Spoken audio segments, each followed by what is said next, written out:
Welcome, reporting live on Zoom. You are listening to Chais and Chisme, a podcast brought to you by the world of Feriela. I'm Jennifer, aka Fed, reporting live from the Pink Palace. And I'm Daniela, aka Ella, reporting to you live from the Sirena Oasis. Yay! Can you guys believe that summer is flying by so fast? I feel like this entire time in the pandemic has moved like at a snail's pace. And as soon as Hot Girl Summer started, it's just been flying. I'm like, I haven't even done anything summer-esque besides the picnic you and I had last month. But like, I've been like focusing on my grind and all of that stuff that I don't know. What about you? I've had time. Yeah, honestly, when you said the picnic, I was like, yeah, we did have a picnic, but it was so windy. So what summer? Actually, where I live now, it's very windy all the time. I'm struggling. I'm literally under a blanket, guys. But yeah, I'm like struggling to I'm like, I want to wear my summer outfits, but I'm cold all the time. It's windy. It's not practical. So that's kind of what I've been doing like with my summer. I can't believe right now when we're filming this, it is July, mid-July technically, right? Yeah, so it's mid-July, and yeah, you're right. It's been flying by. I'm like, what summer? Everybody's been saying that they're like, oh yeah, summer this, summer that, and I'm like, oh my god, it feels like we're still in spring, and that means next thing you know, August is around the corner, and then it's fall, my favorite season. But Yes. yeah, I can't wait for fall. But I'm also like, fall is so close. I haven't worn all of my summer clothes. I haven't done the summer things. Although I have a confession. So, and I think my introverts will relate to this. Mm. All right, introverts. Is it truth or lie? Summer literally makes no difference for us. What summer? I keep telling myself I have this weird thing where I feel like I need to do summer things, and I'm like, I need to do summer things. I need to go out for summer. I need to do this. But then I remember every summer I had in high school, and I'm like, I never did anything. I never did shit. I just stayed home and everything. I had more free time to watch anime. I didn't really do anything. So I feel like for introverts, summer doesn't matter. Like summer is like just like a whatever season. It's just hot now. But it's like what summer? And so I will say introverts, if you relate to this, comment like below. But yeah, like I feel like summer is like whatever to me. I keep pressuring myself to feel like I need to do summer things, but I tell myself I've never done summer things. I've never gone out during the summer. I don't really do that. So to me, it's no surprise that it's flying by. I think the pandemic has, I think, put pressure on me to be like, I have to enjoy every single moment of every single thing that's happening. But yeah, that's like, I'm like, girl, you never do anything for summer. So who are you fooling? I don't do summer things. I just watch I, anime. on the other hand, do summer things. Mm-hmm. Um, and I haven't gone to the beach yet. And I'm like, really? Like, I need to, I bought a bunch of bikinis for Mm-hmm. the summer season to, we're big advocates of everybody has a summer body because Mm-hmm. all you need, and everybody has a beach body. Guess why? Because if you're at the beach and you have a body, it's a beach body. It is. Beach body. You Yes. don't have to look one specific way. You know us. We don't fucks with that. And so I bought me a bunch of bikinis, and I was joking to my mom the other day because I decided to go on the riskier side because your girl got a new ass during this pandemic, and a natural new ass. I didn't go get Yeah, you like made it something sound done. like I want money. I'm a broke college student now again. No. But your girl got an ass this summer, their last summer, fall. Point is, I want to show it off. And so I got me some cheeky bikini bottoms. I even went as far and bought a thong bikini bottom, which looks fantastic, by the way. And I was joking to my mom, I need to go to the beach. And she was like, yeah, you and your friends should go to the beach. That sounds like a good idea. And I was like, I know. I haven't even estrenado my new thong bikini. Estrenado means like debuted in yeah, yeah. Spanish. And my mom was like, ah, she hates it. She's old fashioned Mexican, machismo and all of that, where people try to Mm-hmm. dictate what you wear. And I'm the complete opposite. Lately, I've been pretty dressed fairly conservative, but normally the yitties are Everything, yeah. out. Yeah, the Yiddies yitties are out. My legs are fully out. I'm in ass is crop tops. When I get to the winter, the ass is out. When I get to the winter, out. I always remember that the majority of my shirts are missing the bottom half, and then I regret it. And I regret it quite a bit. But one really fun thing this week is your girl got a job. Girl got a job and started a new job, but it's none of your business where I work. But Everybody congratulate Daniela in the comments. And I'll be yeah, checking. I'm gonna be checking. I'm kidding. yeah, no, I'm really excited. I'm really excited. And then also one other thing happened this week. So we baked some cupcakes that turned Yes. into a disaster. They turned into a disaster because, well, they're a delicious disaster. I They're meant to beautiful. bring one to have. Oh, that was a good idea. I meant to bring one to show them. Yeah. Damn it. Damn it. Um, Did I eat one this morning already? I haven't Probably eaten one because I this already morning. ate one. Yeah, so I was like, oh, I had like already felt empalagada. Mhm. That's I don't know what the translation for that is. Point is that I already felt like it was too much sugar. So I was like, oh, and I forgot to grab one. So I'm like, I meant to bring one though, but yes, we did bake some cupcakes. It was a fun experience. This is the first time I ever made cupcakes out of scratch essentially. Mhm. Like because I normally just use cake mix and call it a day. Like Mhm. that's not it's baking and it's not, you know. But this time we use like the flour, the ingredients had to go in 2 different bowls. Does anybody know why they need to be in 2 different bowls? Because Science. I don't know, but I need to know why. This is why I failed astrology, guys. I mean astrology, astronomy. Keep doing that Astronomy. too. I probably will fail astrology too. I'm not really good with concepts that I need to know why. Like the speed of light thing was so hard. That's the basic in astronomy, and like I could not wrap my head around the speed of light because I'm like I need to know how. How are we measuring light? What do you mean the speed of light? And that's why I failed. Listen, I learned Astronomy. to not question it and just trust it. It works, so it works. That's actually when you don't buy like the box mix, most cake recipes or almost all cake recipes have you Mhm. separate the dries and mix that first and then separate and then you do put them together afterwards. I've But heard of that. No, I had done they that before. Yeah. the cupcakes ended up being we called them dark fetty because they're supposed to be a lemon funfetti, but when we started mixing the funfetti, well, you know what, you guys will see because we're going to post a TikTok about it in somewhere coming up. Either it already happened. Oh no, it would have definitely already happened. So they It turned already into dark happened. fetty, turned Yeah. into dark fetty. They were Y'all great. saw the dark fetty cupcakes already. Yeah, y'all Yeah, saw the dark fetty cupcakes. they were gray with pink frosting. But another cool thing that happened that night was, so we have a TikTok now, right? And so we posted a video last week of us dressing each other. And Mhm. I remember I looked like, this is our first video. We're not following anyone. We didn't even have a description. We're just like, let's post something. Nothing. We haven't really done much on our TikTok.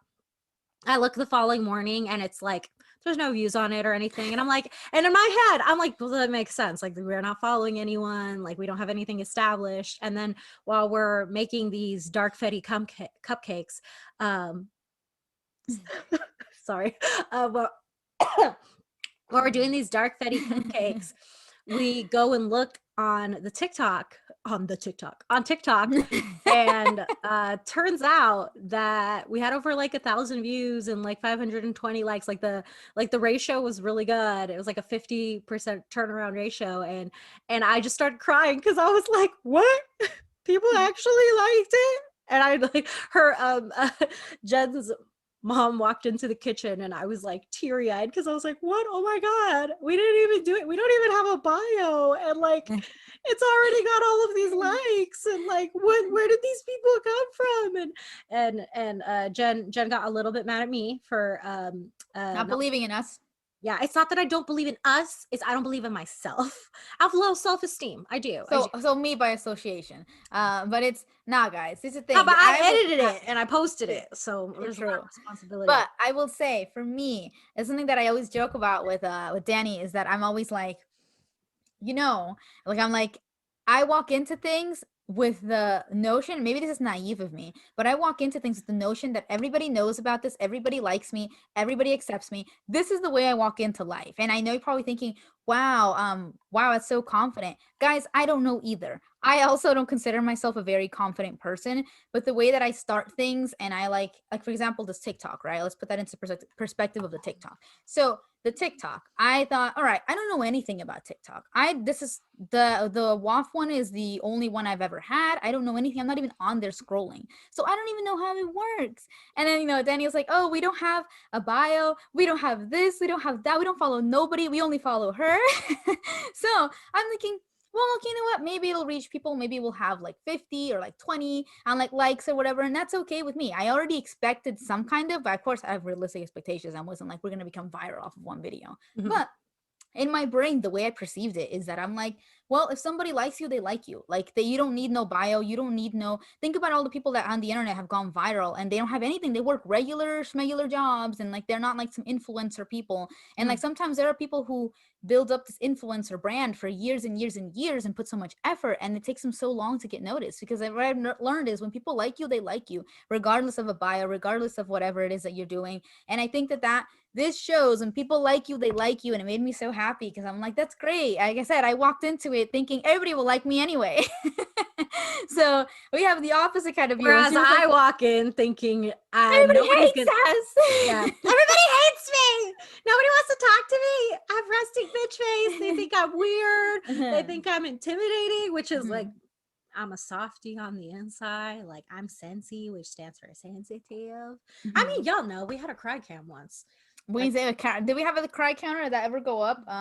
Yeah, the cry counter. I remember that. Also, guys, speaking of cry counters and things that like that we do on this podcast, that's we should start another counter.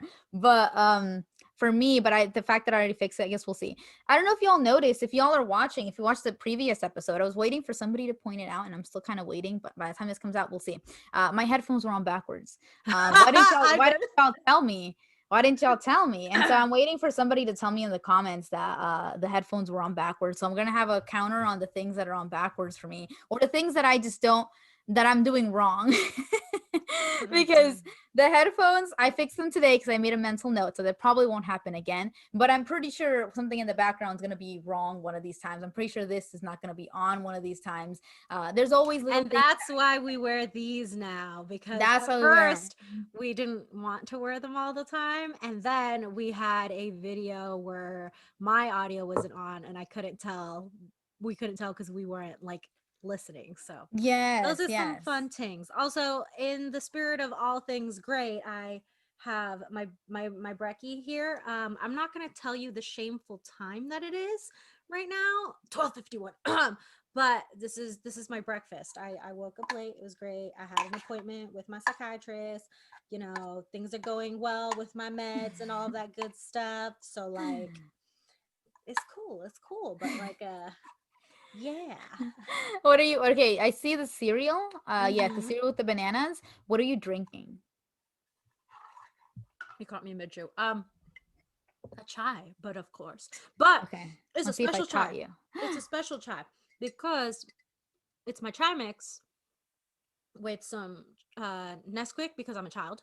And then because I'm more of a child with chocolate almond milk and a few splashes of this new thing that I'm adding into my chais. That's a game changer. You gotta get it. It's at Trader Joe's.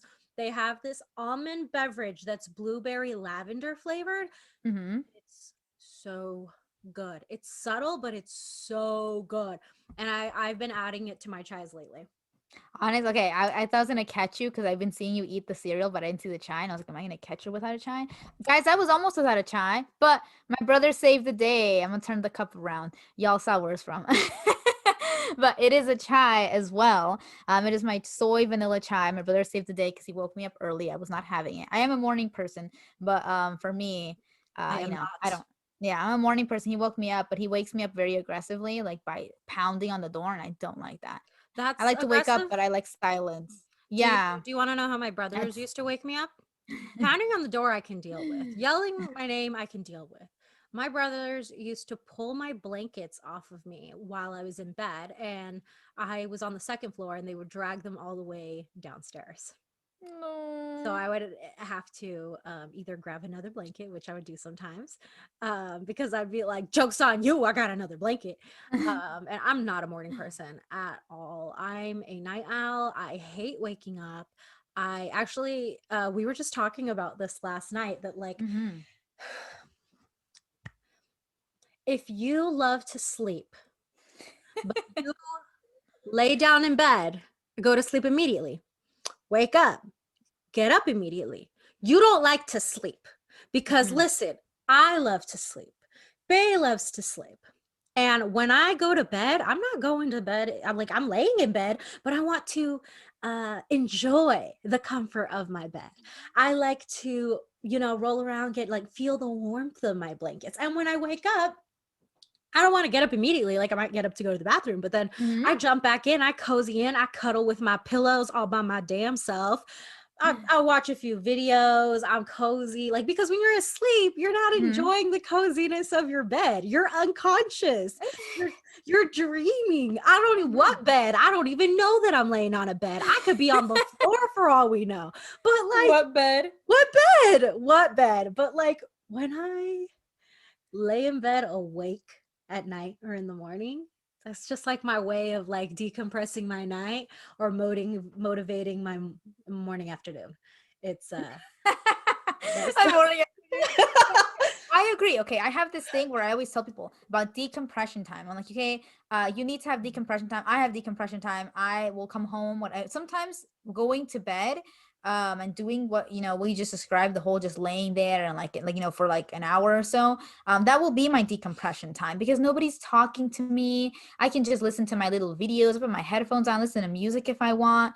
I think my random ADHD thoughts and ask myself, what do alpacas feel like? Like I think about I think about random things like this, and I think about like random thoughts, and I remember, oh, a random song I haven't heard in so long. Let me Google that right now and listen to it. I try not to overdo it though. For me, the tip is to not overdo it with the ADHD thoughts, with the stimulus, because then you overstimulate your brain. But I do like to have decompression time. So I have this confession too, like what it Ooh. is that I have been doing lately to kind of get myself in like a sleep space and like make myself feel like sleepy and whatnot and like safe and like yeah. So what I've been doing is I'm a huge fan, or was I wasn't say was, but I'm like, nah, I still think it was a good book series. I was a huge fan of Junie B. Jones books as a Yay, me kid. too. Yes, I loved Junie B. Jones. I read all of them. I just like them. They were really fun to read, and I still like them because I always think they were brilliantly written. They were so funny. They were so funny. Like I was like, I think as an adult, they're even hilarious because I relate to the adults in the stories. So what I've been doing lately is I found this YouTube video of this lady reading the Junie B. Jones books like in a soft voice because I like I'm not really a fan of ASMR because I don't like whispering, but I do like things being read to me. So yeah, that's what I'll do when I'm like ready to go to sleep and I want my brain to wind down and stop thinking thoughts. I will just put that on. I put on my headphones, put on someone reading a Junie B. Jones book, and try to listen to the story. And eventually, I'm out. And it's great. It's great because I love children's books. I think it's just a great like nostalgic thing. I'm just like age regression, I think. Because yeah, that's what I'm doing. And it's like really fun. That's my confession. I would definitely recommend that if you like or have trouble sleeping or have trouble kind of getting out of that I'm overly stimulated space. I think trying to go to some like a quieter activity. Because for me, reading would be the quieter activity, but just I haven't found any good reading material Mhm. lately. Like I've struggled to find reading material, and I think it's that ADHD that I always talk about. Because Well, I if you think ever want to go through the library of Danny, I got two more shelves up there and two more shelves down here.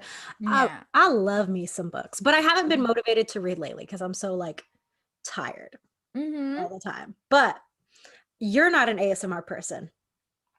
I, on the other hand, hand. Oh my God. Okay, so we have this Oh my god. thing that we've been talking about lately that you guys probably know this, but I'm pretty loud. I'm a generally loud person. And I'm loud because if I can't hear myself say something, I could be speaking gibberish. I could be telling you my deep, dark secrets because shit just comes out of my mouth. And this has been happening a lot more lately. Like I meant to say hand on the other hand, but I said on the other ham. And earlier when I was giggling in the very, very beginning, I was giggling because I said something extremely inappropriate instead of what I was trying to say, but you didn't catch it. And I was I like, oh, you did? I did. Okay. And I Yeah, was I like, did. are we gonna re-record or are we just gonna I'm just roll with it. Fuck it. Fuck it. So if you What guys was know what it? It's I'm there. talking about, yeah. But I do like ASMR. And so whenever I'm ready to go to bed, I play an ASMR video. And lately I've been into the spa ASMRs. So Hmm. somebody does my skincare ASMR. They put like a mask on me and I knock out. I have also a question for you. a very serious question that I've been seeing on the internet, and I'm on both sides of the fence. Do you sleep with socks on? No. Well, actually, it depends. I prefer not to sleep with socks on because my blanket steals all of my socks. But if my feet is cold and it's too cold, I'm gonna go put on some of my sleepy socks. I got a bunch of sleepy socks. I didn't buy a damn one of them. My mom gifts them to me all the time. Sleepy socks? Yeah, there's those really thick, fuzzy socks. Oh, yes, yes.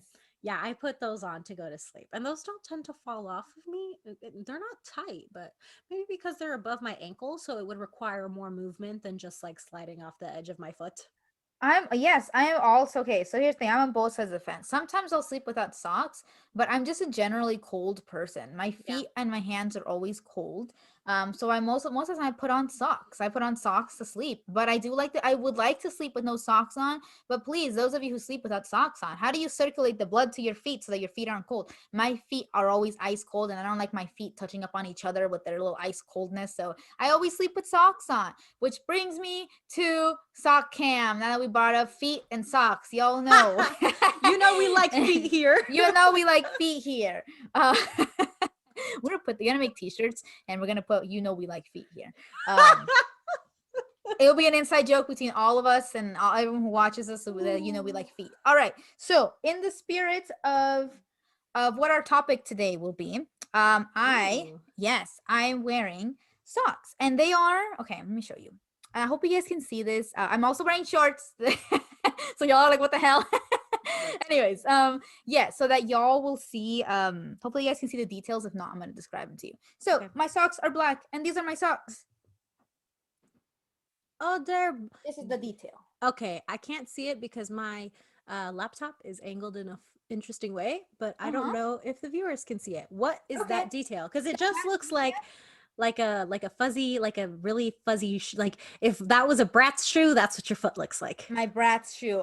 No, this is a little lace ruffle. Y'all remember them socks that your mom would dress you in and have a little ruffle on them at the top? Mhm. This is what that is. It's a little lace ruffle. I got these at Daiso, so maybe the ruffle could be a little nicer. But oh well, who cares? The point is that these are my little black socks with a lace ruffle on them. So what I liked about them is that they're black socks and they're like kind of like I guess sleek and whatnot, but I like the lace ruffle. I like the touches of feminine. I like those. I actually have a lot of these lace ruffle socks thingies. I have some white pairs. It was the only black pair I have, but I have a white pair, and I think I have a Halloween themed one with the ruffles on them. Yeah, I like yes, you them. do. Because I have them too.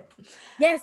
So I have them and I love them. I think we should bring that back, the ruffle. And so and the spirit of what we're talking about, it's because, oh yes, are you Yeah, I have a sock cam. Now. These socks you have seen before, but what I'm going to show you is hypocrisy. I'm gonna I'm gonna show you hypocrisy. Okay. First off, if you ask me what one of my pet peeves is, it's hypocrisy. I hate hypocrites. Yet right now I'm about to drag myself. I have a hot take about some that. socks and sandals. Socks and sandals. I've never had to do this from this angle. It's my unicorn socks with my pink slides. I hope I don't look like I'm giving birth. You don't. I never wear socks with sandals. I used to talk hella shit. Well, not hella shit, but I used to be like, why the fuck do people wear socks with sandals? It looks so I also used to never wear flannels and I hated them, and now I do. But I understand. Cozy. Feeling is cozy, is lazy. It's a look socks with slides. Exactly. Now socks with flip-flops, you fight me. Hell no.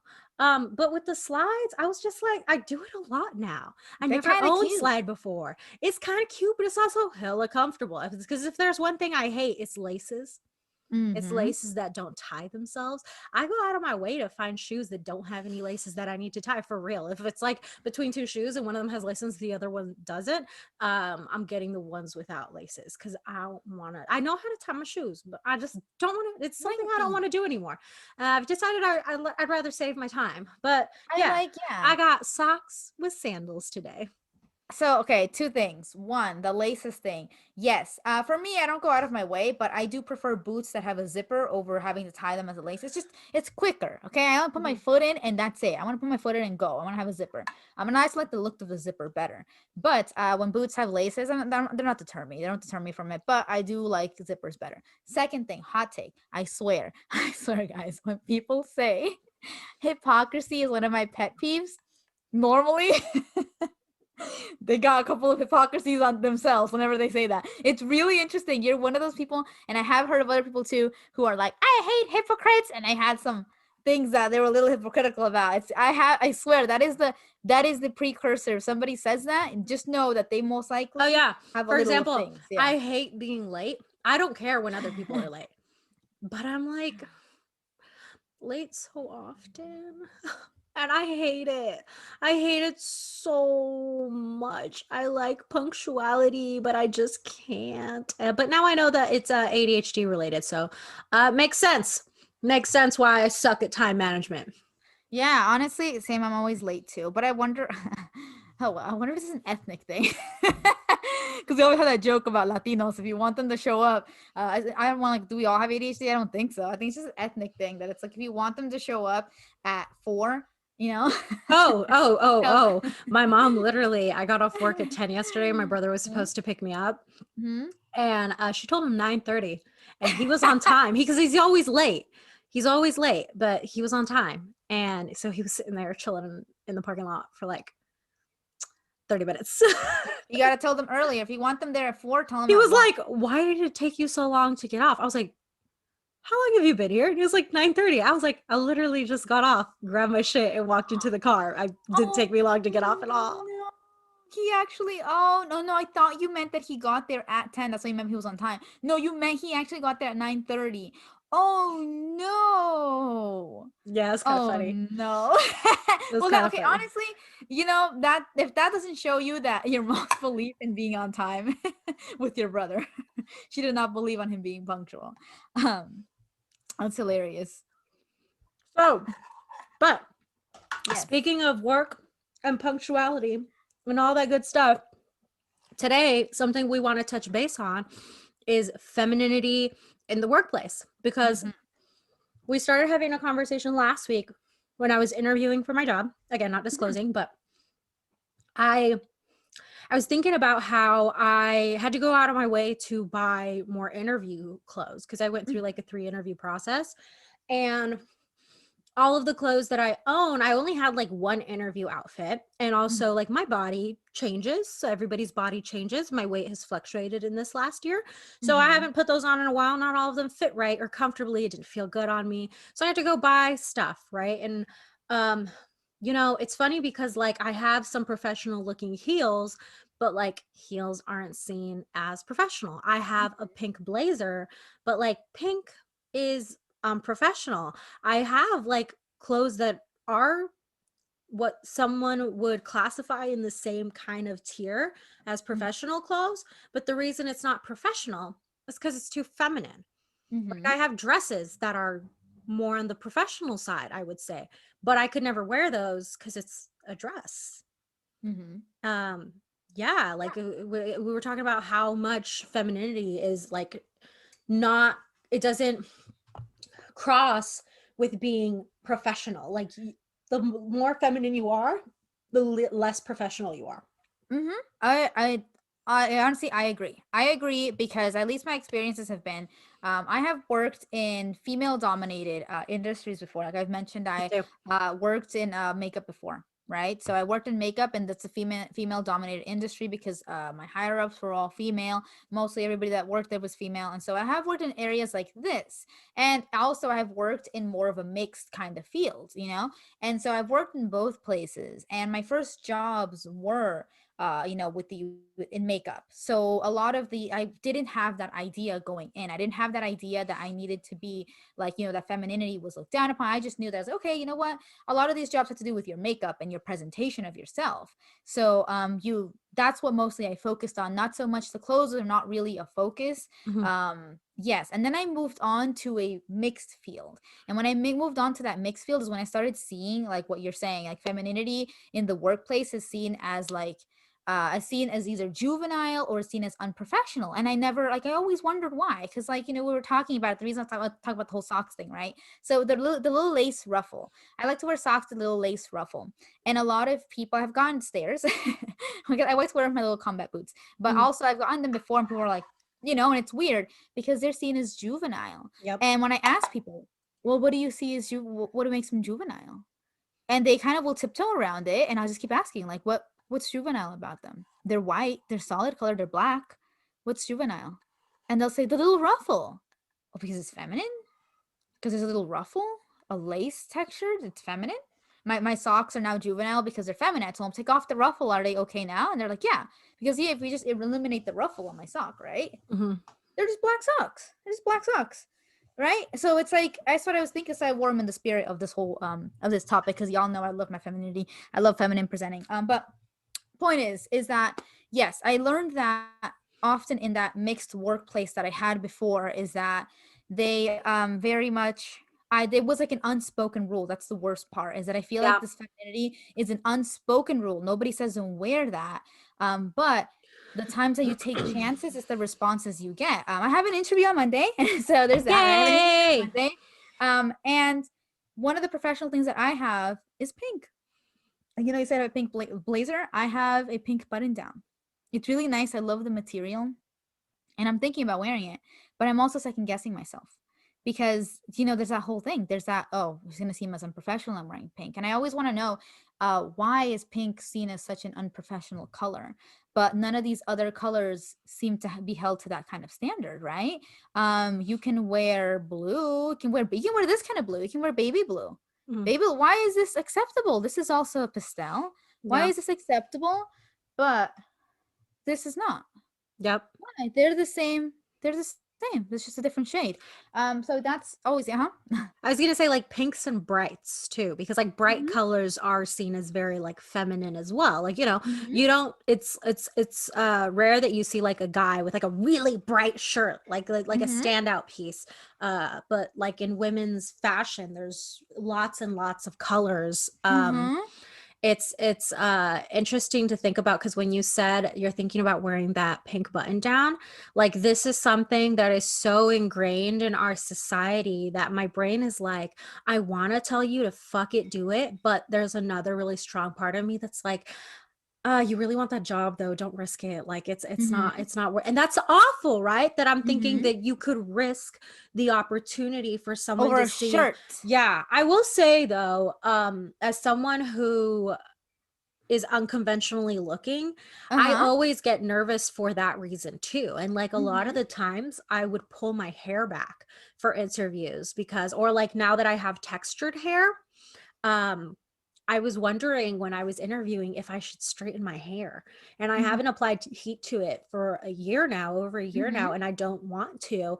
Um, and I was like curious about like my rings or like the way that I presented myself. I looked a lot more masculine in my interviews, which I did really like the outfits, but I Mhm. just felt really silly about like how I had to like go get a whole new wardrobe just to Mhm. interview for a job, because if I looked too feminine, if I was wearing heels, like, and this is something that I used to run across as an issue too, like being a woman or being feminine, when you're working side by side with a man Mhm. in the dance industry, I noticed that people thought that he was like the superior, the creative, the one who did like kind of the stuff. And I've noticed that like with dynamics that are traditionally like male female, that Mhm. people view like the male as like the boss, Mhm. when in reality I was the creative.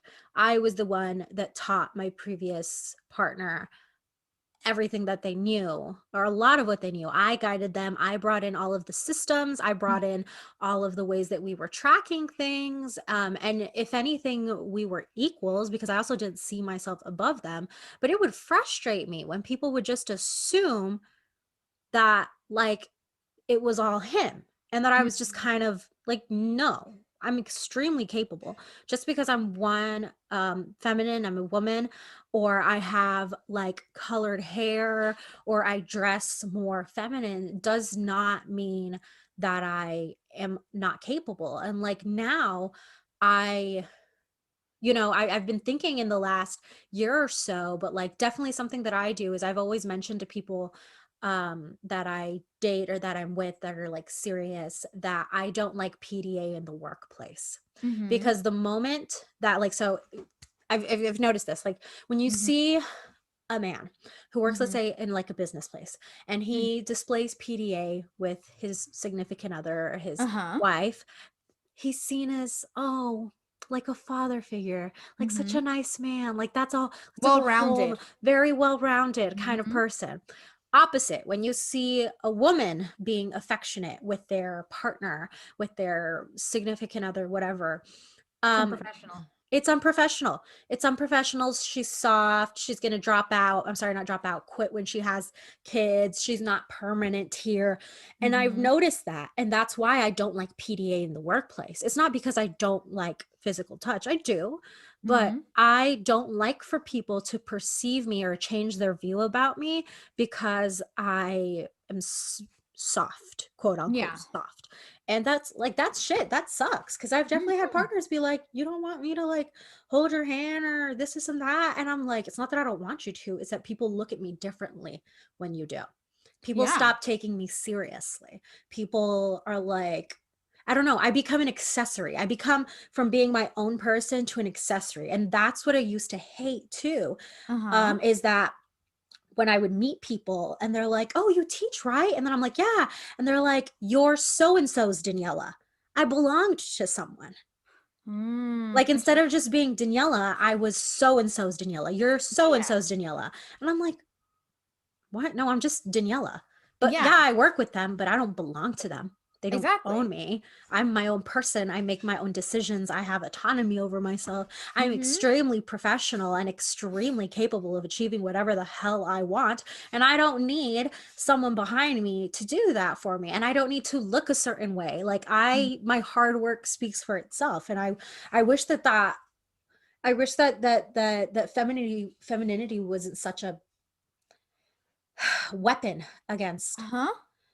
people, because like That's what I feel Mhm. too.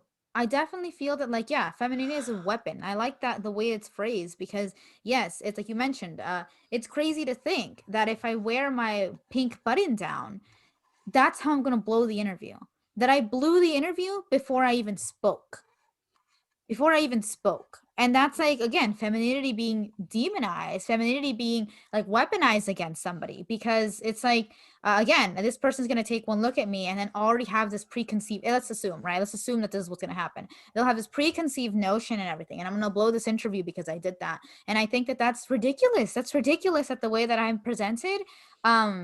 Of course there are, like, for me, I am somebody who thinks like, things are certain, like, appropriate for certain situations, right? Yeah. Like, I also would not come into an interview with like a pink tube top on, but like I mentioned, this is a pink button down. This is a pink, the material is professional looking, the cut is professional looking. It's more professional looking than this is a little crop top. It's not even a crop top. Point is, it's like that, it's crazy to me that it's just because of the color. It's a baby pink. It's the color is what would set me apart. It's like either juvenile, so I'm probably taking seriously, or I could possibly blow my chances at this. And I think that that's in, it's crazy to think that. I definitely, like I mentioned, also another thing, I had a friend of mine talk about their experience with working in their, in a company that they work for, and how they created like a graph. They created a graph on there, and one of the default colors for the bars that were on the bar graph was pink. It's just a default.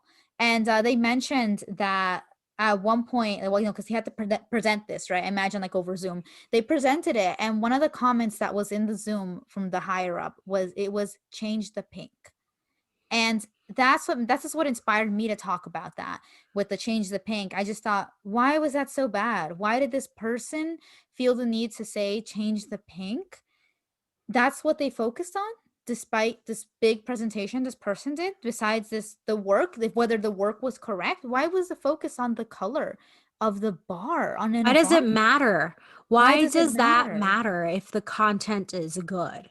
Yes, Like exactly. And something that's I've told myself in these last few years, because I didn't Mm-hmm. always have colored hair, but I started dyeing it at 20, and I was a little nervous jumping back into the workforce Mm-hmm. these last few months. And I just told myself, listen, you are who you are, and this is a part of your identity. If somebody wants you to change your hair, then you don't want to work for them, because you want somewhere that will see you and accept you as you are. And my hair isn't threatening anyone. If anything, I get hella compliments for my hair, and I'm extremely capable and extremely professional and focused. And yeah, like that's what I told myself. If I interview anywhere and they say like my question is dress code, like I can understand nose rings kind of. No, I can't. I really can't, honestly. But like, you know, I'll put a stud on if you don't want me to wear the hoop. Like it's no big Yeah. deal. But like my hair, like you asked me to change my hair, no thank you. So like sometimes I want to feel that way towards pink or Yeah. like femininity type things. Like why is that a problem? Like Yeah. why are people are so quickly judging us in the workplace by the way we look before we even Yep. speak? Like Yep. people have these ideas about you and who you are before you even open your mouth. And Yeah. depending on what you do, like, you know, I'm sure there were probably people when I would say like, oh, I'm a professional dancer, that their brain would go, girl job.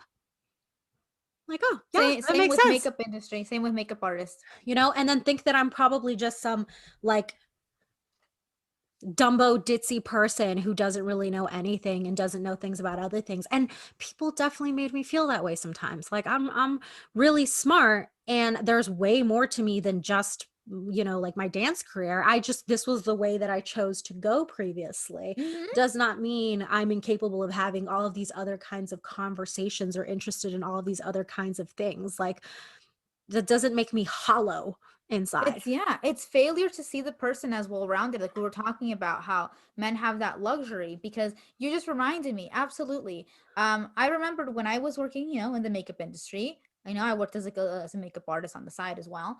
And I remember that I was doing somebody's makeup, and a friend of my ex's, at the time, well, I was with them at the time, but their friend was watching me do the makeup, right?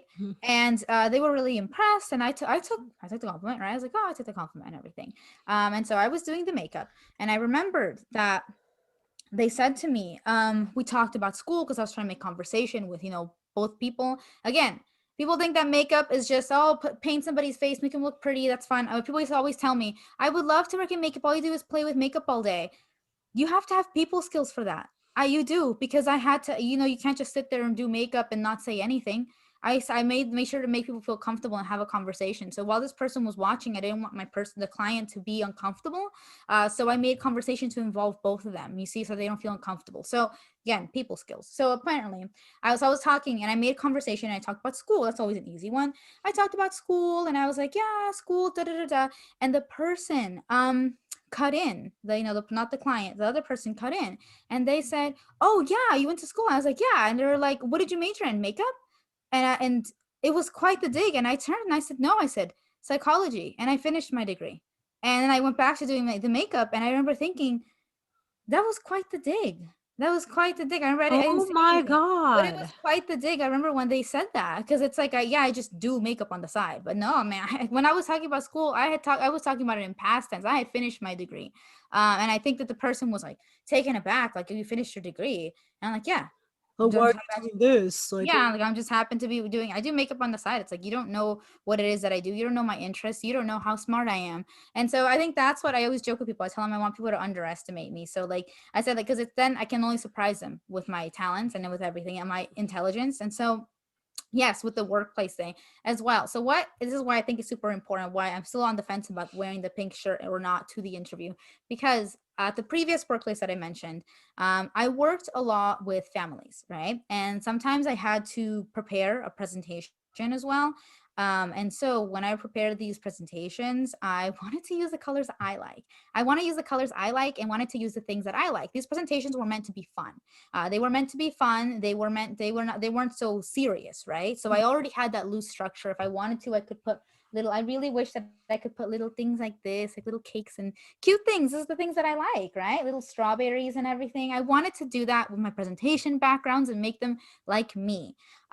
But I hesitated often. I made them more plain, more a little neutral. I made them more neutral, still playful, but more on the neutral side. Mm-hmm. And then, of course, font. My excuse into myself and my brain was that pink was hard to read as a font, especially baby pink as a font. But in reality, it was because I didn't want to be criticized for these presentations. The way that I mentioned my friend was criticized of the bar graph thing, I didn't want for there to be one day an instance that somebody pulled me aside and said, maybe your presentations are not professional because they have cute thingies and again, these were meant to be fun. They were not meant to be very serious. Like even the wording on these presentations was fun.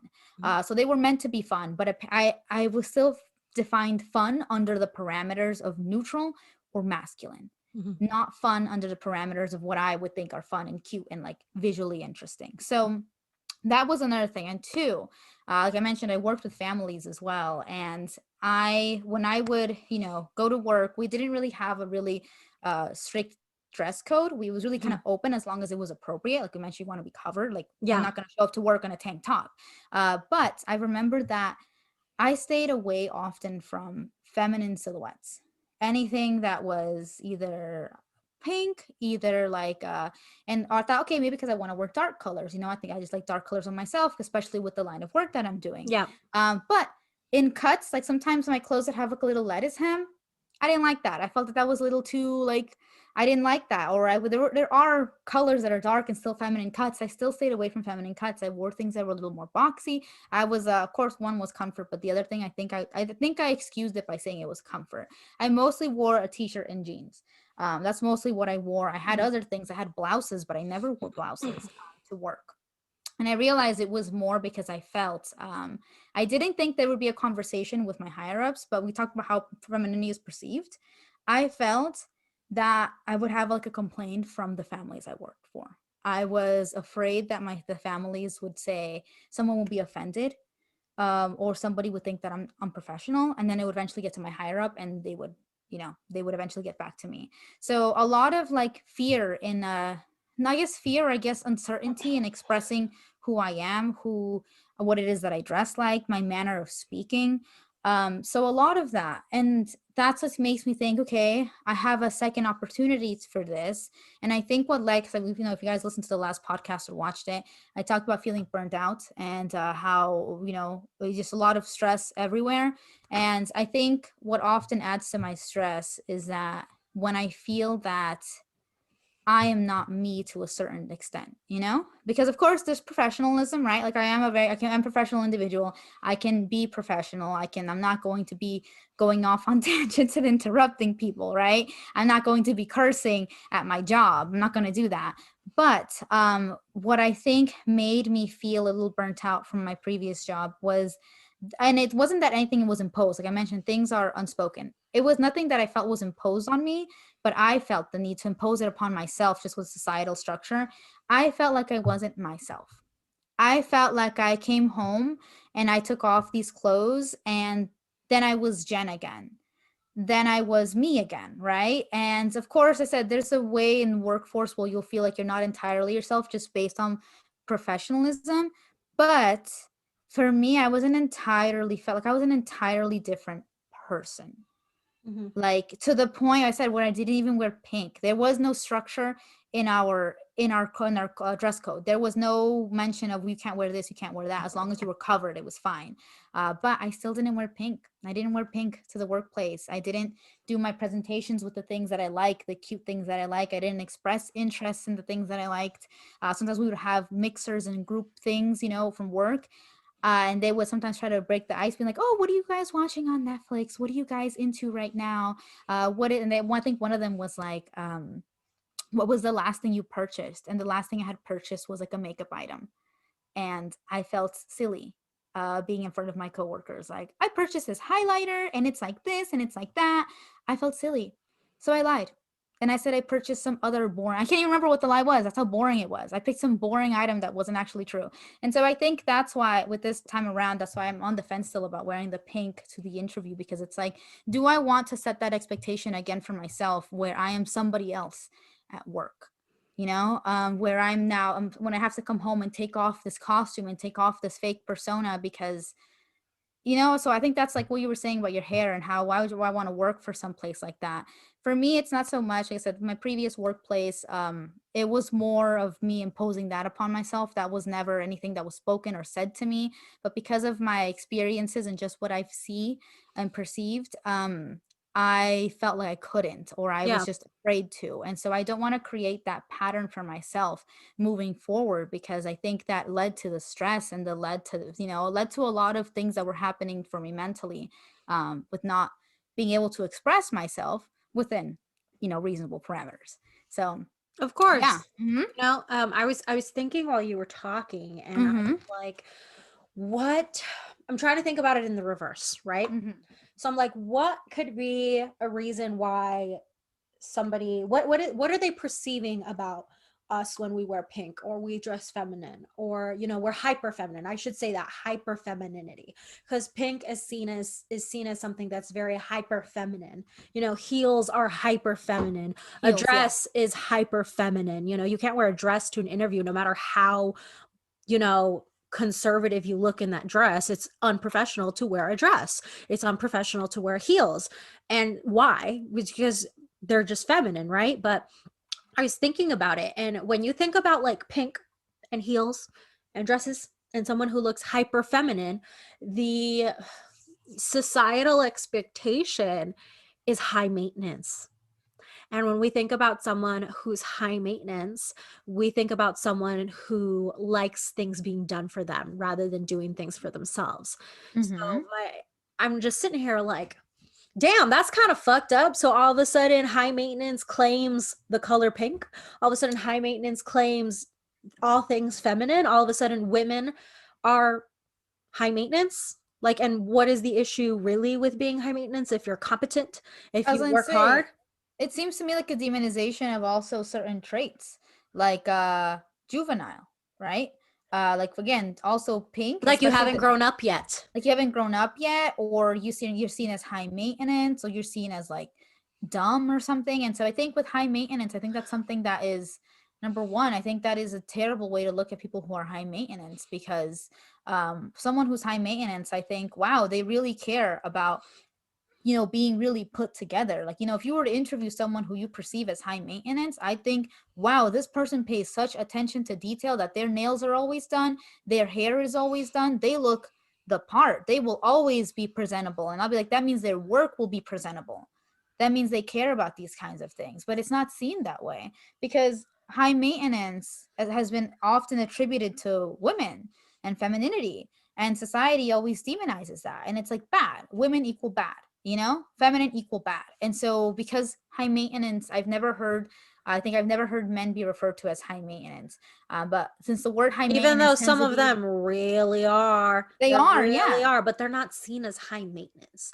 They're seen as like well successful. groomed, successful, well groomed, presentable, like, and so that the They kind of have standards of life, you know what I mean? exactly. And so I think that that's like it's seen, because it's like so closely attributed to like women, it's seen as something that's bad. And I think that that's a terrible way to see it. And also like intelligence, like, when again, what made me like hesitate talking about the last purchase, icebreaker question, the highlighter or the highlight, it was that I was afraid that we're going to be like, because that's the thing. I think we have talked about this Like on this. Is being judged for women. being girly. Yeah. It's Yeah. being judged for being girly. And the thing is, the worst part is that sometimes, like we talked about, misogyny and that kind of judgment comes from other women. And there was other women in this mixer, but I didn't want other women to look at me as well, like I'm not gonna talk to her anymore, or like, oh, she seemed cool, but because I always wanted to make friends. Unfortunately, I will say this: my previous job was a little more of an isolated job, but it's you didn't really have face-to-face contact with your coworkers much, and so I wanted to make friends, but I didn't have the opportunity to. And so sometimes I would think, oh, what if this person really takes a liking to me? And because I trained a lot of people, and I'm like, what if they take a liking to me, and then we'll become friends? And in order to not blow it, especially at this mixer thing, I was like, let me not blow it. Let me not say something that will turn people off, especially like, again, there was women in this thing too, but I didn't think anybody would relate to me if I said oh, I bought a highlighter this weekend. That's my last purchase, was a makeup item. But yeah, I think that we're talking about, like, it's just the way society views femininity. It's also super infiltrated workplaces, because I learned that, like I said, learned that the hard way with with this previous job, which is, again, unspoken. Nobody Yep. said that. Nobody said it, but I just knew that I knew, I had a feeling that if I did something like this, if I did that in the presentations that I was putting together, that there was going to be a conversation.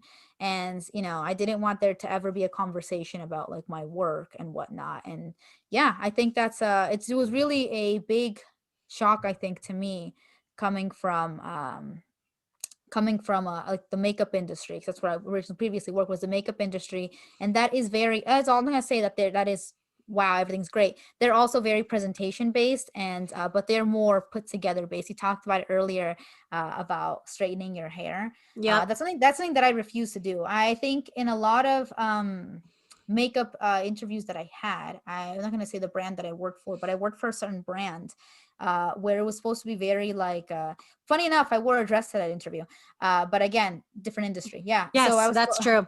yeah, I That's was a place where you want to be hyper feminine to an yes, extent. To to an an extent. extent. Yes, I would say yes, but also to an extent, I don't know, it depends, because we definitely had men working in the industry as well. But yes, and Yeah. so But I had also when men enter a female dominated industry, they climb that escalator really fast because mm, that's just kind of how society works. yep. In female dominated places, when a man infiltrates that space, the doors open up for them really fast. And they also held to different standards, because the Hmm. men who worked in makeup Oh were yeah, if not. you can do makeup, it's like, oh my God, wow. But if a woman can do makeup, it's like, yeah, you're supposed to know how to do makeup. Exactly. And also I will say they were held to a different standard, because they could come without makeup on, but we had to have a full face on. It was acceptable for them to come without makeup on. But if we did it, it was bad. And I think that was yeah, that was one of those things that was like, that's interesting. For them it was an option, but for us it was a must. Mhm. So yeah, I interviewed for this brand. I interviewed for a brand, and I wore a dress to the interview. And I remember that for the dress code, because I know that this brand had a very specific dress code of the way you're supposed to be. It required your hair to be up. I don't like my hair up. I don't like my hair up. I don't like my hair being pulled back. I like the way my hair looks down. I think it frames my face really nicely. But I'll put it up half up. I'll pull it up somewhat up. So I thought about doing a ponytail, because I miss me. I'm sorry, in a bun. No, the bun is not me. So I was like, I'm not going to do a bun. So I Mhm. put it up in a ponytail, just need to be away from my face. So when I put it up, I remember everybody suggesting to me the day before the interview, you should straighten your hair. Like, you can do a ponytail, make sure it's like sleek and straight, like think Kim Kardashian. And I thought, like, is this company going to pay for the treatments of my hair? Is this company going to pay for the heat damage? I don't think so. I'm not gonna straighten my hair. And this was when I was still using heat on my hair. So I could have just taken what is it, the straightener to it, and called it a day. But I just did not like the implication that, when somebody said that, when they were like, you should straighten it though. I thought, "Oh, I'm not doing that. This is my natural hair. Like, no one's gonna tell me that my natural hair isn't good enough. That's I don't even know how to describe what kind of discrimination that is. So that, yeah, I remember that. So definitely, there's a even in the women dominated industry, there is weird standards, and there's like little standards of what you should and shouldn't do and how you should be presented. Again, femininity, yes, to a certain extent, is like embraced and whatnot. But it depends, I guess, with the clientele, because I had a lot of customers also say really nasty things about what they perceived about from the makeup industry. Like I Mm. mentioned, people would say, you play with makeup all day and you guys have the funnest job. And then it would also say things about other people who work for other brands, and they would say things about things that they didn't know about them. They'd say things like, yeah, they seem really bitchy over there.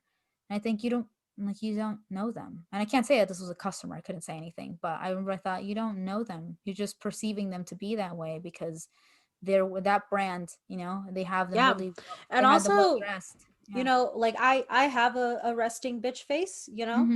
and I've noticed, I've been paying attention to the way I carry myself when I go Mm-hmm. places. If I'm not speaking to anyone, I've noticed that I put on a very serious face. Like I kind of walk like I'm like I'm about to yell at you or something.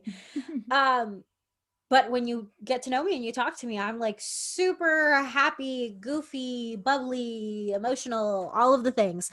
Mm-hmm. But I think as women, we train ourselves to develop a thick skin Mm-hmm. because we're harassed all the time. There's a Yeah. different standard of living. If I want nobody to bother me, like I'll never forget about how when I went to Peru when I was 18 and my cousin's wife, she's Mm-hmm. shorter than me, and the area that my grandmother's home was in is not a good area.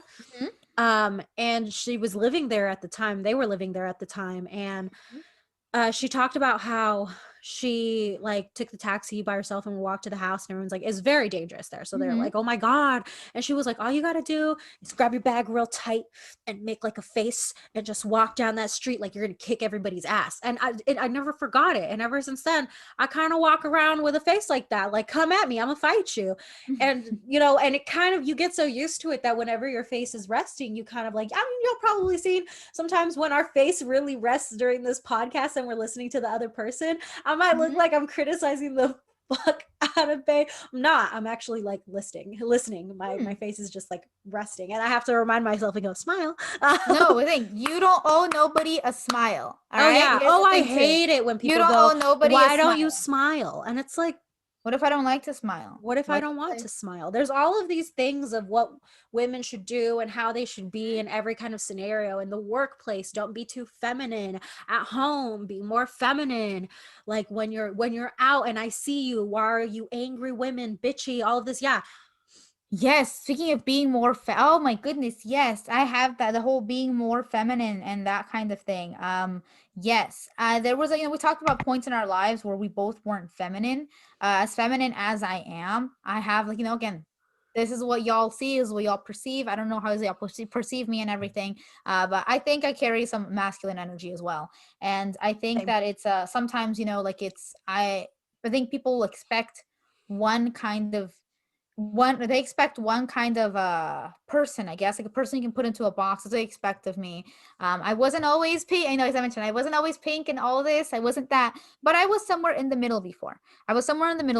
And I did wear makeup, and I like to put on my outfits. I've always been obsessed with clothes. And I remember that I had a comment said to me by an ex of mine, where they said to me, "Oh, you don't really like, when we first met, you wore all that lipstick and all them outfits and everything, and now you don't really do that anymore." And I was kind of like, well, and like I remember thinking that the way I felt was like, oh, I set that precedent just by maybe the times that when I met them, maybe it was a time that I had more time for myself. I was a university student at the time when this comment was made. I was like, and it made me feel bad about myself at that time. And I remember thinking maybe they met me at a time where I had more free time and more like, I had time to play with makeup. At this point, I was a university student working in the makeup industry. I wore makeup to work. I was on my day off. I don't want to wear makeup. And so I realized that's the Yep. thing, is that, yeah, it's like, exactly. Yep. And so I mentioned, like, I think the perception that they had of me was that I was this. We talk about high maintenance, right? They saw the lipstick, they saw the outfits, they saw my hair, and they probably thought, high maintenance. She's always gonna try to keep herself dolled up. She's always gonna like have her little nails did, have her like lipstick on, have her hair done, because that's the way I was when they met me. And I think that when they started realizing that slowly, when life became more busy for me and I became a little more comfortable, I stopped doing those things. It was suddenly like a shameful thing that I suddenly wasn't feminine anymore. And I often have that fear sometimes because of the way that I present now, super feminine with the pink, is that I'm afraid that on the days, like for example, today, guys, I'm wearing black. I'm wearing this is, like you all saw earlier, this is denim, and I have black socks on. I have this on with combat boots, when I wear this out and about. And I have my beret on, right? Sometimes I'm not dressed in the super pink, and sometimes I'm not wearing the makeup and everything. I still very much will be like, oh, this is so cute, and be like gush over things like this, but I don't always have the pink on. I don't always have the lipstick and the hair done. I don't always have that. And sometimes I get afraid that that is the expectation that I'm setting, Yeah. that I'm going to about that, they want to put you in this box. They want to put me in this box of, oh, girly pink, everything, shopping, da da da da. And that is me sometimes. But sometimes it's not me. Sometimes I'm just quiet. Sometimes I'm quiet. Sometimes I have a resting bitch face too. Sometimes I joke with people. I tell them I don't want to laugh sometimes. And I'm very smiley sometimes when I want to be. And I'm like, I love to joke. But there are times where I just want to be quiet and just have Yeah. my little face on and not really like, it's just, nothing's wrong. It's just how I want to be. Sometimes I want to wear black. Sometimes I don't want to wear little feminine girly things. Sometimes I want to be more covered up or wear my masculine fits. And I often think, I think I'm setting that expectation, but at the same time, like I mentioned, I love people underestimate me.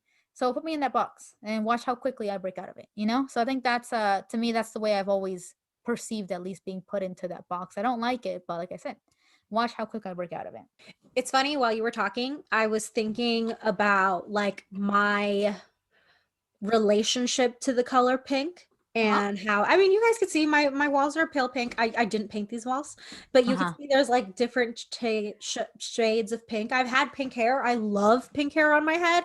It's so Mm-hmm. pretty. But pink used to be like, no, it still is one of my favorite colors, Mm-hmm. but I got bullied out of being able to say it out loud because, like you mentioned, like I also had like a tomboy phase. Like I've always said like I'm just like a little boy. Mm-hmm. But when puberty hit me when I was like in 5th grade, it's when hyper feminine Danny came out, and I was going to school in heels and skirts. I had How I met you. purses. I was like pink, frilly, ruffles, pleated skirts, all of the good stuff. And I got slut shamed. I got slut shamed for it.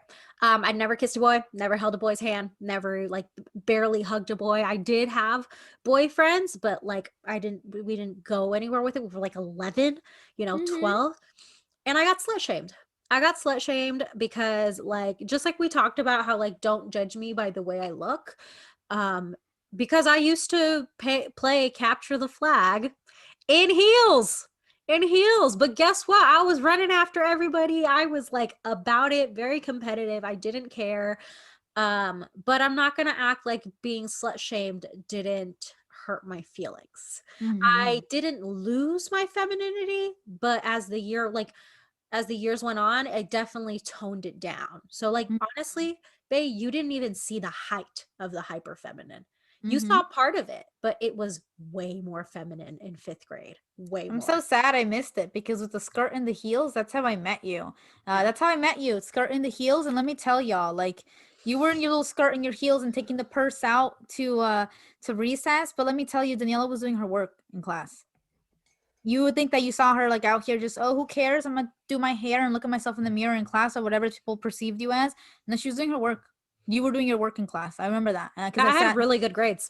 I had I really, sat really good next, grades. yeah, I sat next to you. So that was not a reflection of anything. I said, then you were out at recess. I saw you at recess sometimes, but I didn't really, I had my own little friends and I would never really be in the same areas that you were at. But I did see you at Capture the Flag. You were always volunteering. You ran for like student council, I think. You were I always think I doing that.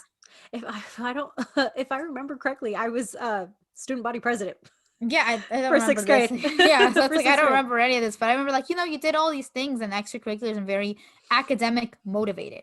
And I think that, like you said, like I'm sad that I missed the height of the femininity because you were pretty feminine in 6th grade. And I'm like, oh my God, even more. That's great. Makes me happy, but it makes me sad that I missed it, that I got like, the watered down version because people, Oh made yeah, you and feel bad. when I tried to jump back into it, like you gave me this beautiful sweater that's like Mhm. hot pink, and I love it. It's my favorite kind of pink.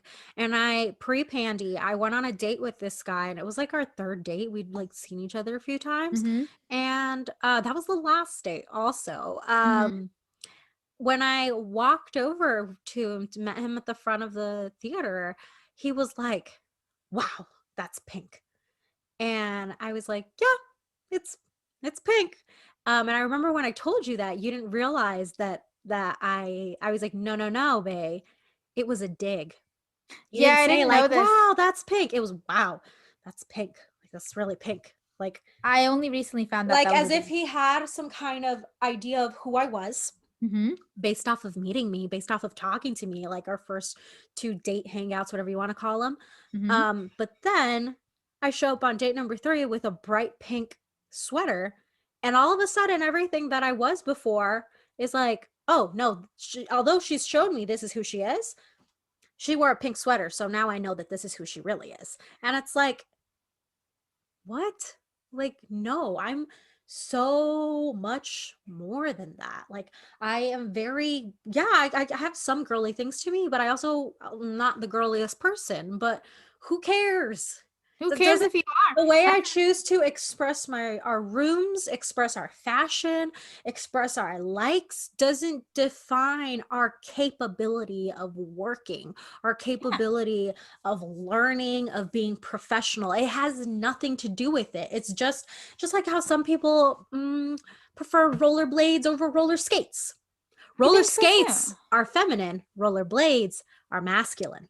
Yeah, that's what I always think too. Like, and so yeah, you're right. Certain things are reserved for femininity. And I think that that's crazy. Yes, the thing you mentioned, the whole you really like pink. Guys, I didn't realize that was a dig until literally a couple, like maybe 2 months ago. I had, I told you, I told you guys I moved, right? And so I moved into like, my new place. I had to have the cable set up. And my room, this is what you see, is what y'all see my little background. This is what my room looks like. This is what Mhm. it looks like. There's pinks everywhere. I have 1,000 things that are pink in here, and I just exist in here depending on what I'm wearing. I'm not always wearing pink. Anyway, this person came in to like set up my cable and everything, and they took one look around my room and they were like, wow, that's a lot of pink. And I was like, yeah. And I've had that comment. Of course, I get this comment often. Mhm. Often I go to like, Ross and buy all my containers that are pink. And I remember the person ringing me up said the same thing. They were like, somebody likes pink. And I was like, I do. And I was like so happy because I thought, I did not know that it was a dig until this person, the cable person, said this to me and said, well, there's a lot of pink. And it was his like facial expression and the demeanor in which he said it. And I think he even backpedaled to be like, oh, but and like I tried something else. But I remember his initial reaction made me be like, he didn't mean that as a compliment. And it made me think of all the times that everybody has ever said it to me and how many times people have not like meant that as a compliment and how I've taken it that way and how that probably makes me look. But it's fine because I said I'm gonna have a doctorate one day and I'm Exactly. going to practice in an office that looks like exactly like this. Eat my pink dust. Yeah, exactly. Not even. Not even. Suck on my pink pastel toes. Yes, and for our listeners, that was Bay smacking the crap of her. That was me, my fuzzy pen. If you don't like it, you don't like neurodivergence. Like, I'm just kidding. That's another thing I'm aggressive about it. Guys, that's another thing. In case y'all have noticed, I'm aggressive about most things. Positivity too. I don't know if this was on here earlier, but I was aggressively. Oh yes, I was saying to Daniela, she didn't believe in us. I was like, you don't believe in us, because I'm aggressively positive. Mhm. And I'm aggressively feminine now too. So thank you, society, for making me aggressively feminine. I don't say hyper feminine anymore. I say aggressively I feminine. love that. I love that. It's in your I'm face. not aggressively feminine in the same way, but I don't have to be, but I can wear pink, you know? And we welcome and love aggressively. Jen is one of the Mhm. smartest people I know. Do you know who was helping me with my essays this last year and revising all my papers because I was like, imposter syndrome? This Bay. It was Bay. It's me. It's Yes. me. Yes. But now we're going to bring this podcast to a wrap. And I want to leave you guys with a funny note of something hilariously embarrassing that happened to me during the break. As I mentioned, there was a lot of doctor's visits and getting set up for my meds. Mm-hmm. And this happened in like the last, like a month ago, roughly, almost a month ago. Mm-hmm. Uh, so Bay knows the story, but it's This like is a my little. favorite story. This is my favorite story, guys. Please settle in. Let me listen and So not pound my pen. so you go back and usually it's like the nurse that takes you back and they like do all your vitals and all that stuff and they set you up and like I was gonna get a pap done and so we were chit-chatting. She looks like she was about my age, which is 27 if you guys didn't know. And she's like going through a mental checklist out loud and she's like, sorry, like I've been here like I think she said like 3 weeks or something or 3 months, three something. Mm-hmm. And so she's like just making sure I'm not forgetting anything and she's taking out things and she's putting them places like to be set up. And as Mm-hmm. she's leaving, um like I'd seen her take out things and set them up, but she's putting them in like the doctor's area, so I'm like, Yeah. cool. And she goes, okay, so like, just go ahead and undress from the waist down, and the doctor should be here shortly. And I'm like, I was like, because usually they hand you something, right? And I was like, so take everything off from the waist down. And she was like, yeah, I'll be right back in just a moment. Just go ahead and take everything off on the waist down. And yeah, the doctor will be in shortly. And then like also asks me, is it okay if the doctor has like an intern coming in with them? Is that all right? And I was like, yeah, it's fine. And so she leaves, and I'm sitting there going like, because I was just thinking upon some of the needs that I have, that I want to find a more progressive place when open enrollment comes back around. And now that I have amazing benefits from my job, but once I qualify for them, I want to get a new place. And I was like, Mhm. wow, I guess they're more progressive than I thought. Like, I'm like, and I was just sitting there giving myself a pep talk, right? I'm like, you know what, Daniela? You're progressive. It's a body, you got a vagina, you got an ass. Like, what's new, right? So I'm like, okay, this place is progressive. Doctors see this all the time. What's the difference? Before is there was just like a paper covering over you, but they're gonna lift it anyway. That's the point, right? So I'm like, okay. So I'm like, I was like, all right, so I'm gonna I take off my pants, I take off my panties, I put them in a pile, and I get up on the medical table that already has the that paper thing that lays on it for you Mhm. to sit on, and I sit down, and I should mention the door is behind me, and I'm just sitting there, and I'm just like giving myself a pep talk, At and this point, you're pantsless, right? I'm Sitting there pantsless. I'm pantsless. bottomless. I just got a crop top on. And I'm like, it's fine. Like, I'm like, listen, like, it's going to be okay. Right. And so I'm just sitting there, and I'm like, I don't know, like, this kind of weird though. Like, if they open the door, I hope nobody's walking in the hallway because they might see my bare ass. Right. So I'm just sitting there, and the nurse comes back in. Right. She walks past me and then does a double take. And she goes, oh, you're naked. And I was like, uh, she was like, you didn't want to put your thing on. And she walks over to the other side of the room where she had laid something down, but never told me it was for me. I remember this because I wouldn't just sit there naked. And so I was like, oh, you didn't tell me that was for me. I didn't know that was for me. And she was like, oh, it is. And then she grabs it because she doesn't. I'm sitting there bottomless, and at this point, I got like my arms crossed in front of my like waist because I'm like, oh god, I just Oh my god. flashed this nurse. Like, she just walks in, and I'm like, how they always knock on the door and ask if you're ready, Yes, she even knocked. and I was like, yep. And she so she grabs the thing, right, and it's literally just like, pretend that it's like a blanket in this Yeah. form, and she grabs it and walks with it in front of her face so she doesn't have to look at me. And I just grab it and lay it down, and she walks out, and I'm like bright Oh red, and I was just like, thank god that she came back, because imagine if the doctor and the intern would have my come god. in and been like, oh, you didn't want to, like, I'm glad it was just her, because I was just sitting there like, Oh wow. But now that shit is funny, because I was literally sitting there like, wow, this place is pretty progressive. Damn. That's funny. No, what makes me laugh is when you said the opening the door and somebody in the hallway seeing you. And also I'm thinking, okay, like I mentioned, I'm picturing you until you clarified for me that you're wearing a crop top. Guys, there's no. I'm thinking you for some reason I imagined you with like a button down like what you have on right now, so they would cover like at least a little bit. But like I realized, no, there's no hiding in a crop top. No, It's just out. And the fact that I you was was like, literally oh, naked from the waist down, literally, because I was wearing a crop top. So waist down, all of it was out. It was great. I was telling myself, oh my I'm like, you know goodness. what? A lot of people have seen your ass. You backstage changing for dancing. People have seen you naked. It's okay. It's fine. It's That's just a funny. body. I'm like, you've always told yourself that you'd be interested in going to a nude beach once, just to see what it's like. Like, let's just take this as practice. You've always said that when I was living in my old home and it was just me and my ex-husband, sometimes I'd walk around that house nude for a while, and it was great. I was a nudist at home sometimes. That's hilarious. I think most people actually are nudists and don't openly admit it. So props to you for admitting that. That's hilarious. I think it's even funnier that she knocked and was like, "Are you ready?" You were like, "Yep." Yeah. So you know Oh what? This might be a my new segment that we add on to the ends of the podcast because I have plenty of God. funny and You got a embarrassing stories. lot. Those are Yeah. this is my My favorite one. This one lives in my memory rent free.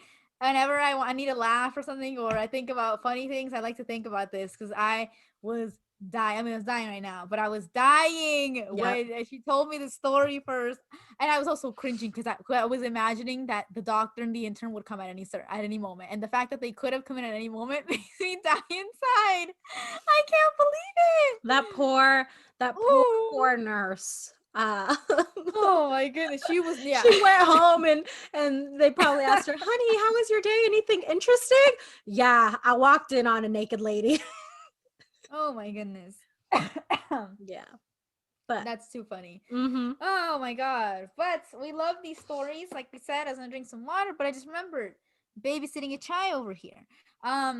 Yes, I am glad that we're gonna probably end the segments now with this. With Danielle, what are we gonna call this? Daniela's Delights was your birthday stuff. What are we gonna Mhm. call this? Ditzy Daniela's Danny. Demises? Ditsy Danny's. Ditzy Danny's. Ditsy Danny's. Or I love that. We're gonna call it Ditsy Danny's from now on. We're gonna have segments of that. Sock cam is my thing, so Ditsy Danny, Ditsy Danny's will be the new thing at the end. Love it. Let me Love it. Love it. let me Love it. chug this. Oh my god. Do I have my Did you guys finish your chai? Do you have a chai? Why don't you have a chai? Grab a chai. They're I great. It says so in the description always to grab a chai, and if you guys are not grabbing chais, you're just being defiant, which is okay. As we talk about being aggressive here, it's a little okay to be We like defiant, but brats. you're being yeah, we do love brats. Um, all right, so mine's empty. I finished mine. Me too. Okay, all right then, guys. That means that you guys came for the chai, but stayed for the chisme. Be sure to like and share this video and subscribe to our YouTube channel.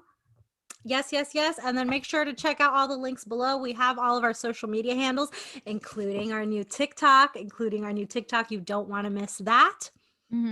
So the chais are done, all empty, and so is this chisme. Ciao. Salud. Bye. Bye.